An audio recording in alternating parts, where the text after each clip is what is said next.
पृथ्वीवर जन्माला आलेल्या सजीवाला काही काळानंतर मृत्यूदेवतेने आपल्या कुशीत घेतले. मरतात सगळे, पण मरायचे नाही, हे बदलणारे सत्य आहे. मृत्यूच्या कचाट्यातून सुटण्यासाठी लोक अनेक प्रकारचे चेटूक करतात. मंदिरे, मशिदी, गुरुद्वारामध्ये ते सुरक्षिततेचे आशीर्वाद मागतात, फसवणूक करून बेहिशेबी संपत्ती गोळा करतात. या कथेचा नायक मृत्यूपासून वाचण्यासाठी धावतो. मला चांगले आठवते, ती मार्चची एक सामान्य हवामानाची रात्र होती. अर्थात फारशी थंडीही नव्हती. इथे दिवस, महिना, ऋतू हे कुठल्या तरी दुसऱ्या शक्तीने ठरवले जातात. मी गोष्टींमधून जातो, मी काहीतरी करत असतो, असे दिसते की प्रत्येक परिस्थिती माझ्या नियंत्रणात आहे. परंतु प्रत्यक्षात तसे होत नाही. मी आनंदी आहे, उत्तेजित आहे, रडत आहे, हसत आहे, पण माझ्या समोरची दृश्ये माझ्या नियंत्रणाबाहेर आहे. मला काहीतरी करायचे आहे, पण काहीतरी वेगळेच होते. मला पळून जायचे आहे, पण सुटू शकत नाही. मला धावायचे आहे, पण धावू शकत नाही. असे नाही की मी पळून जाण्यासाठी माझे हात पाय लाथ मारत नाही. मी खूप प्रयत्न करतो, पण मी कितीही प्रयत्न केला तरी माझी क्रिया मंद गतीमध्ये बदलते. माझ्या सुटकेचा एकच मार्ग आहे आणि तो म्हणजे स्वप्नातून बाहेर पडून वास्तवाच्या जगात यावे. पण हे सर्व माझ्यासाठी सोपे नाही. कोणीतरी एखादे वाक्य उच्चारले किंवा कोणीतरी माझ्या जवळ येऊन उभे राहिल्यासारखे बराच वेळ घडते. काही सावल्या अचानक गायब होतात, मग एक नवीन आकाश उघडते, मी नवीन जगात प्रवेश करू लागतो. आज ब्लँकेट फॅक्टरीत काम करून मी नेहमीप्रमाणे घरी आलो. रात्रीचे जेवण झाल्यावर नेहमीप्रमाणे पत्नीच्या शेजारी बेडवर बसून टीव्ही पाहतो. पण त्याचे आवडते नाटक बघायला सुरुवात केली. तिथे माझी दोन्ही मुलं माझ्या शेजारी खेळत होती. आज दिवसभर काम करून खूप कल्ल्यासारखे वाटत होते. लवकरच मला झोप येऊ लागली. झोपी गेल्यावर मी अशा जगात पोहोचलो ज्याबद्दल काहीही माहित नव्हते. तिथून भीतीदायक भुताटकीचे आवाज येत होते. झाडांची खूप लांब साखळी आहे जी शिखरापर्यंत दिसते. मी हळूहळू त्याच्याकडे चालू लागलो. हा एक अतिशय उंच काळ्या पर्वतावर आहे ज्यावर रात्रीच्या अंधारात मोठमोठे झाडांचे झुमके चमकत आहे. सूर्य अजून पश्चिमेला लपलेला नाही.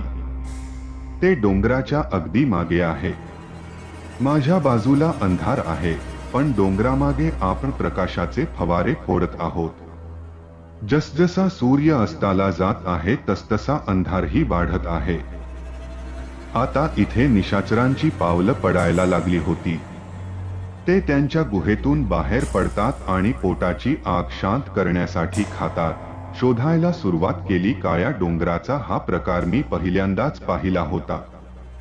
त्याच्या पायाशी उभा राहून त्याचा विचार करत असतानाच मला माझ्या मागून घोड्याच्या गडगडाटाचा आवाज ऐकू आला. घोडेस्वार नुकताच माझ्याकडे आला होता.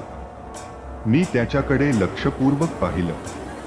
तो सुमारे 80 वर्षांचा होता. एखाद्या उंच मारियलसारखा.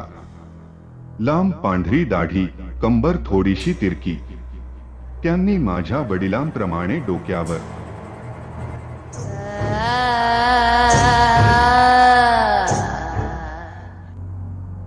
पगडी घातली होती.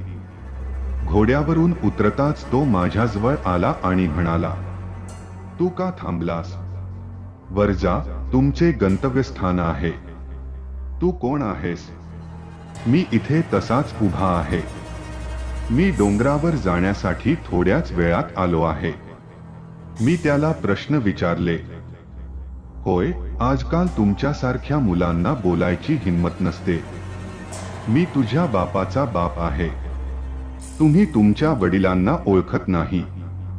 तेव्हा तू इथे नव्हतास असं कसं होईल?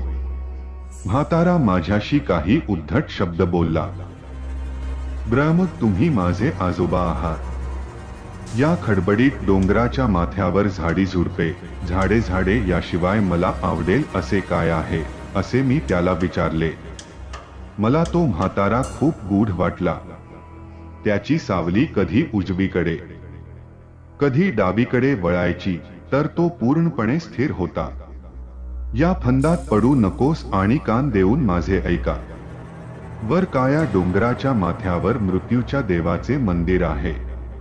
आज काया चंद्राची रात्र. जर तुम्ही आज रात्री ठीक 12 वाजता मंदिरात मृत्यूच्या देवाची पूजा केली तर तुमची जन्मानंतरची पापे धुतली जातील. मृत्यूनंतर तुम्ही आत्म्यात भरकटणार नाही. तुमचे निवासस्थान थेट स्वर्गात असेल. तुम्ही वर चढत जा. वाटेत अनेक अडचणी येतील. झाडे झाडे तुमचा मार्ग अडवतील. काहीही झाले तरी घाबरू नका. अजिबात मागे वळून पाहू नका. तो म्हातारा, जो माझ्या आजोबांचा पण आजोबा होता, तोंडातून बोलत होता आणि जमिनीवर पडणारी त्याची काळी सावली मला वर जाण्याचा इशारा करत होती. मी भूत, देवता, स्वर्ग, नरक यावर विश्वास ठेवत नाही. हे काही नाही. फक्त अंधश्रद्धाळू लोकांचे विचार आहेत जे पैसे, धान्य आणि पाणी कमवण्याचा व्यवसाय बनले आहे. दादाजी, तुम्ही म्हणताय मग मी वरच्या मजल्यावर येतो पूजा करायला. काही हरकत नाही. अपोस, मी आजोबांना म्हणालो. आता मला असे वाटते की तुमचे धान्य पाणी वाढणार आहे. बांधलेली पायवाट पहा. तू वर जा की नाही का समजत नाही. एकदा तिथे गेल्यावर पुन्हा पुन्हा जन्म घ्यावा लागणार नाही. तुम्ही मुक्त व्हाल आणि कायमचे अमर व्हाल. आता फक्त जा. यावेळी आजोबा रागाने बोलले, झाडांच्या ढिगायात सापासारखे हाताने डोंगरावर जाणाऱ्या वाटेकडे निर्देश करत. होय होय, मी जात आहे असे म्हणत मी आजोबा ज्या वाटेकडे बोट दाखवत होते त्याकडे पाहू लागलो.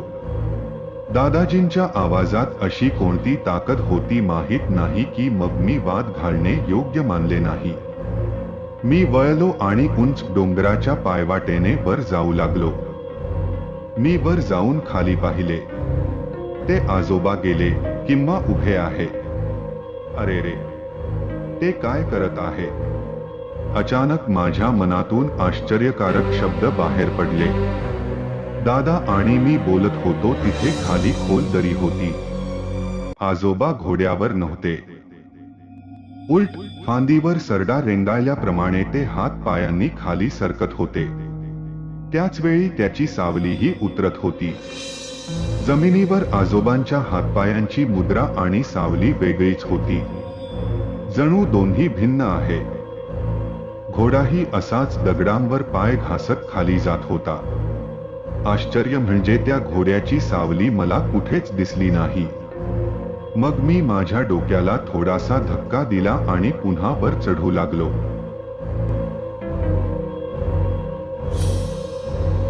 मी कोणत्या जगात पोहोचलो आहे?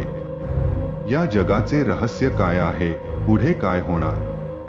अधिक जाणून घेण्यासाठी आमचे Hindi horror story YouTube channel subscribe करा. धन्यवाद.